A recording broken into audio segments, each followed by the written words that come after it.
Kembo kembo kwenzambia mpungu kwa tulendo. Kembo kw'Isaya Congo que notre roi qui revient bientôt délivrer son peuple. Bonsoir et bonjour à tous. Ça dépend de l'heure à laquelle vous me suivez. Et je vous remercie aussi d'être devant votre portable ou ordinateur, d'écouter ce que j'ai à vous dire.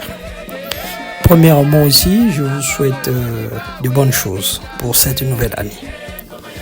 Alors, je ne peux pas venir ici tout le temps pour le plaisir de parler. Si je viens, c'est que j'ai un message à partager avec vous. Alors, j'ai eu deux révélations sur l'homme et la femme et sur les nouveau-nés. Alors, Tata Nzambi m'a révélé des choses parce que pendant longtemps, je me posais des questions concernant l'homme et la femme. Alors, j'ai demandé la différence de l'homme et la femme. Car on se rend compte, je me suis aperçu que la femme a beaucoup plus de pouvoir spirituel. Spirituellement, la femme est plus avancée que nous les hommes. Et j'ai posé la question pourquoi. Alors, et une fois, j'ai eu la réponse. Il m'a dit, si j'avais donné plus de pouvoir spirituel à la femme, parce que la femme est l'humanité, parce que la femme vous donne la vie, parce que la femme, en vous donnant la vie, elle meurt, elle peut mourir. La femme, c'est elle qui vous élève. La femme, c'est elle qui porte la grossesse et c'est la première personne qui communique avec l'enfant lorsque l'enfant est encore dans son ventre, avant que l'enfant ne vienne dans ce monde. Donc, la femme a cette capacité de savoir, même quand un bébé pleure, la femme peut savoir si l'enfant a faim, la femme peut savoir si l'enfant a fait caca, ainsi de suite. Vous voyez tout ça? Donc, il m'a dit que voilà, j'ai donné plus de pouvoir spirituel à la femme, c'est sur ça. Alors mes amis, je me suis dit, mais tiens, ça c'est très important. Parce que regardons par exemple quand une femme est sorcière, un couple de sorciers, la femme est toujours plus puissante que l'homme. Voyez-vous? Donc, et c'est pour en fait compléter ce que Tata Nzambi m'a dit. Tata Nzambi a mis le pouvoir spirituel à la femme par rapport à ça. Maintenant, il me dit que j'ai donné le pouvoir physique à l'homme parce que l'homme est le chef de la famille. Il y a plusieurs versets bibliques qui le disent, que l'homme est le chef de la famille. La force physique, c'était pour que l'homme aille travailler pour nourrir sa famille. La force physique, c'est pour que l'homme aussi protège sa famille. Voyez-vous? Donc, je vous ai créé pour être complémentaires. Voilà le message qu'il m'a donné. Pour que vous soyez complémentaires. Alors, voyez-vous que il y a des passages bibliques là où Tata Nzambi est clair dans ses propos. Dans Genèse 3, verset 2, il dit « La femme est la coopératrice de Tata Nzambi et le père n'est qu'un rôle de procréateur. Il en sera de même pour Abel. » Vous voyez? Donc, il dit bien que la femme est la coopératrice. Ça, c'est Genèse 3, verset 2. Alors, dans 1 Corinthiens 11, verset 12, il dit encore, car de même que la femme a été tirée de l'homme, De même, l'homme existe par la femme et tout devient de Tatanzambi.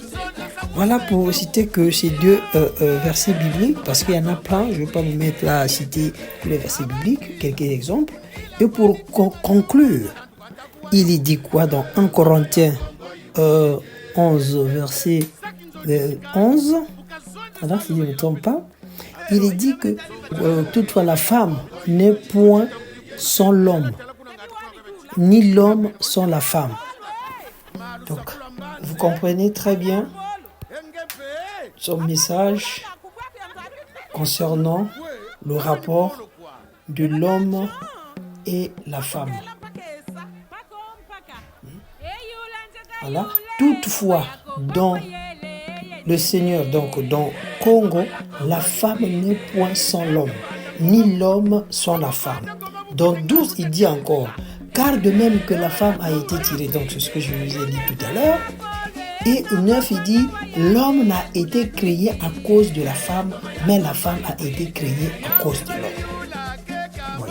Donc, c'est pour vous dire que nous sommes complémentaires, raison pour laquelle il a fait la part des choses en donnant plus le pouvoir spirituel à la femme et en donnant le pouvoir physique chez l'homme.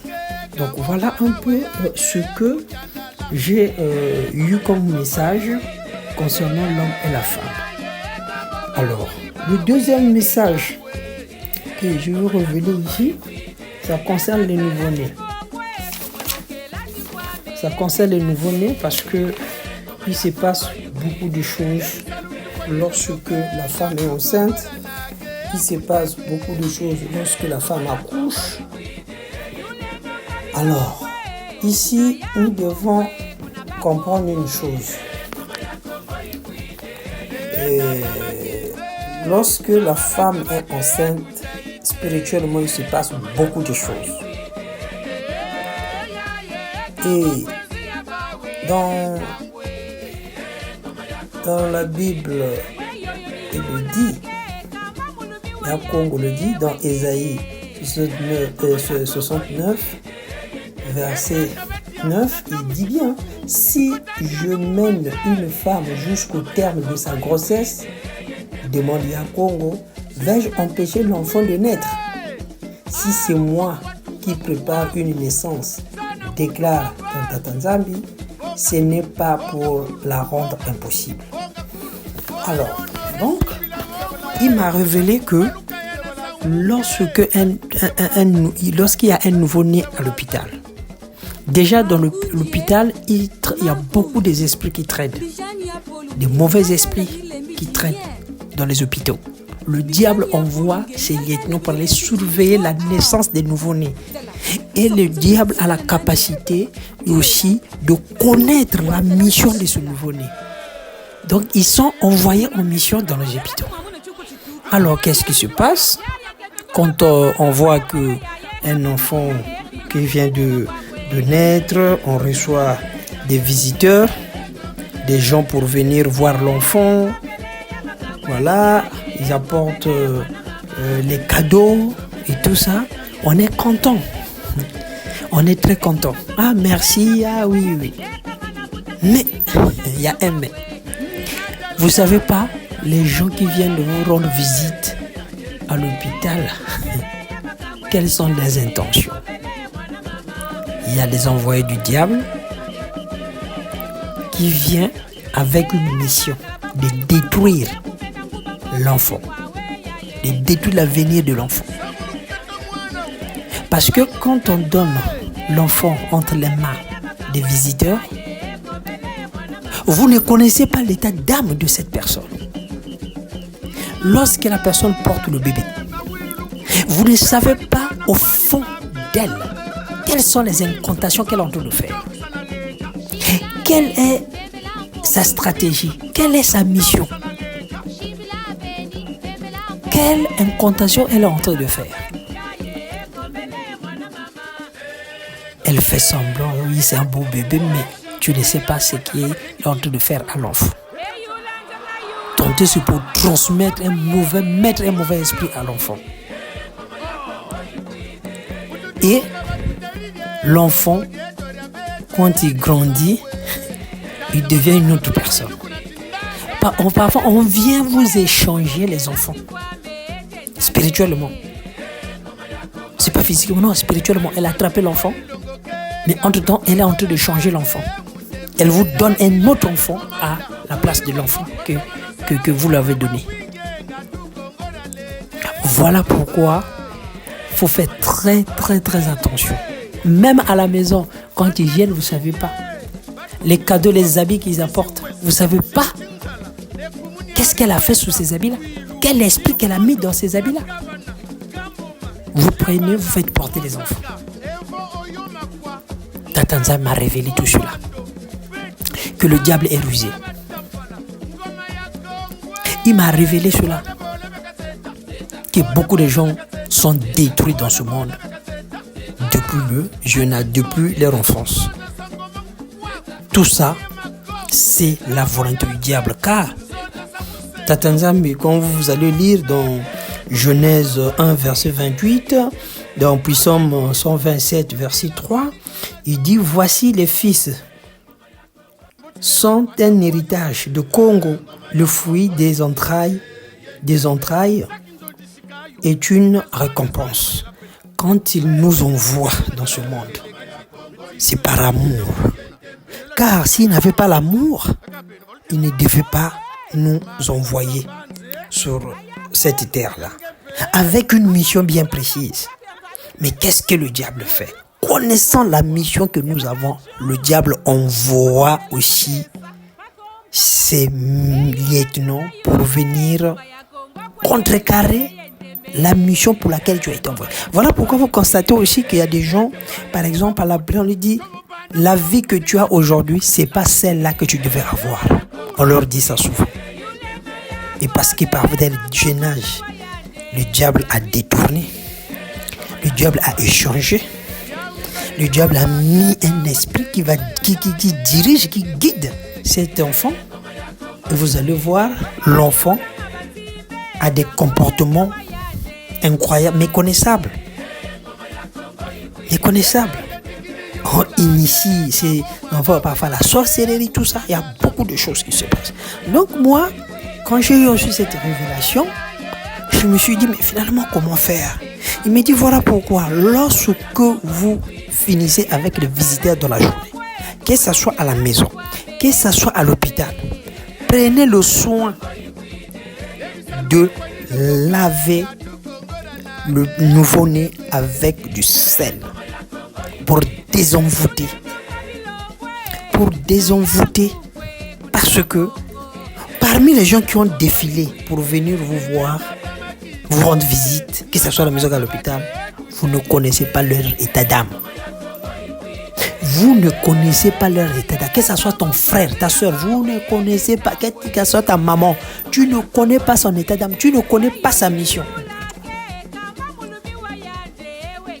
Donc, ne faites pas confiance aux gens. La nuit, quand il n'y a plus de visiteurs, priez, prenez l'enfant, lavez l'enfant avec le sel. Les cadeaux qu'on vous apporte, les habits, priez avant de les mettre. Parce que vous ne savez pas quel esprit qu'on a mis dans ces enfants-là. Et ne les mettez pas direct. Il faut faire très attention.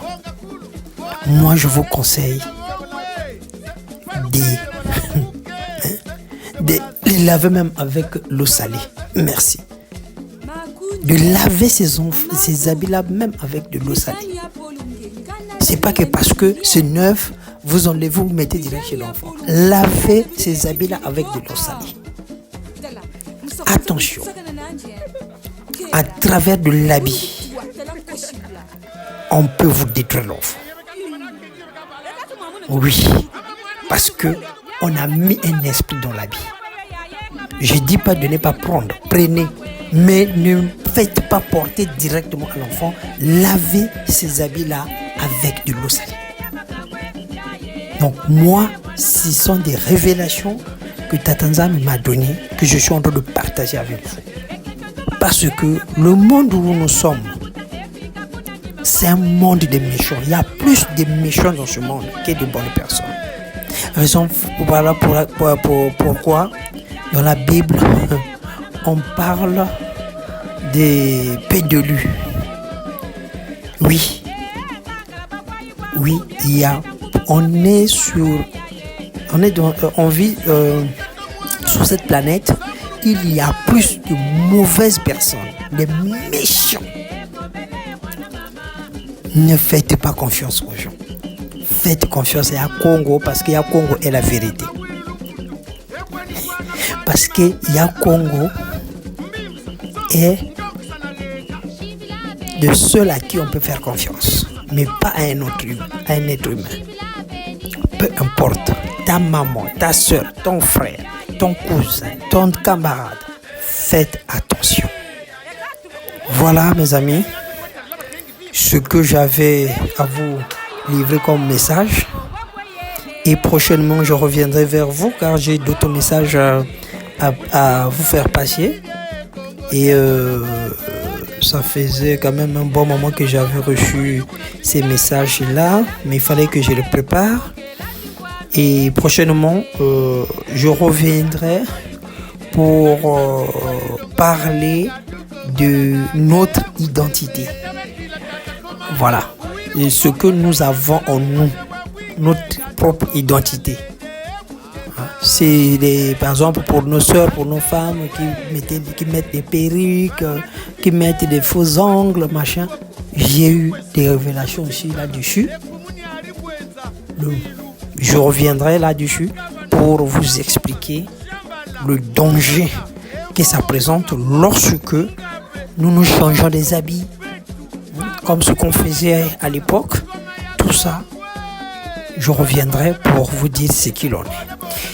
Donc voilà, je suis au terme de ma vidéo. Je voulais vraiment vous remercier pour ceux qui ont eu le temps, voilà, de s'asseoir, de m'écouter.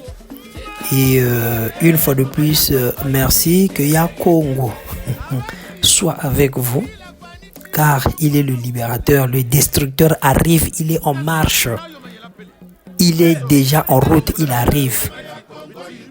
Pensez-y à se repentir, parce que l'avenir et l'heure est grave.